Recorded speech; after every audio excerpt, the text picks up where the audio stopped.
राजा की चिंता शिक्षापद कहानी। प्राचीन समय की बात है। एक राज्य में एक राजा राज करता था। उसका राज्य खुशहाल था। धन धान्य की कोई कमी नहीं थी। राजा और प्रजा खुशी खुशी अपना जीवन यापन कर रहे थे। एक वर्ष उस राज्य में भयंकर अकाल पड़ा। पानी की कमी से फसलें सूख गई। ऐसी स्थिति में किसान राजा को लगान नहीं दे पाए। लगान पर न होने के कारण राजस्व में कमी आ गई और राजकोष खाली होने लगा। यह देखकर राजा चिंता में पड़ गया। हर समय वह सोचता रहता कि राज्य का खर्च कैसे चलेगा। अकाल का समय निकल गया। स्थिति सामान्य हो गई, किंतु राजा के मन में चिंता घर कर गई। हर समय उसके दिमाग में यही रहता कि राज्य में पुनः अकाल पड़ गया तो क्या होगा। इसके अतिरिक्त भी अन्य चिंताएं उसे घेरने लगी।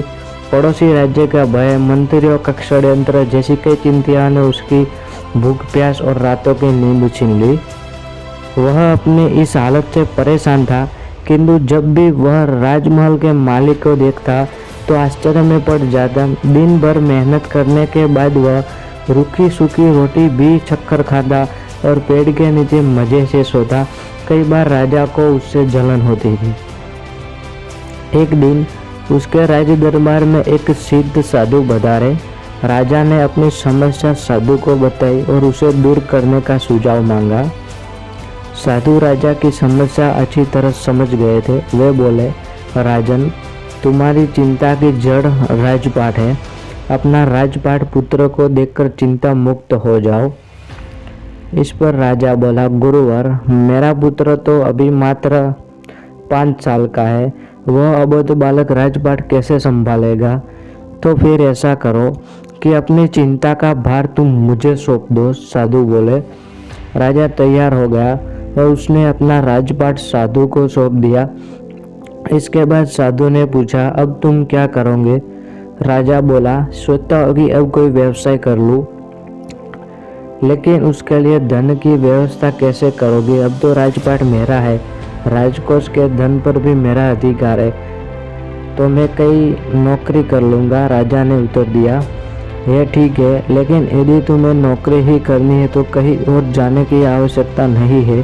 यही नौकरी कर लो। मैं तो साधु हूँ, मैं अपनी कुटिया में ही रहूँगा। राजमहल में रहकर ही मेरी ओर से तुम्हें राजपाट संभालना। राजा ने साधु की बात मान ली और साधु की नौकरी करते हुए राजपाट संभालने लगा।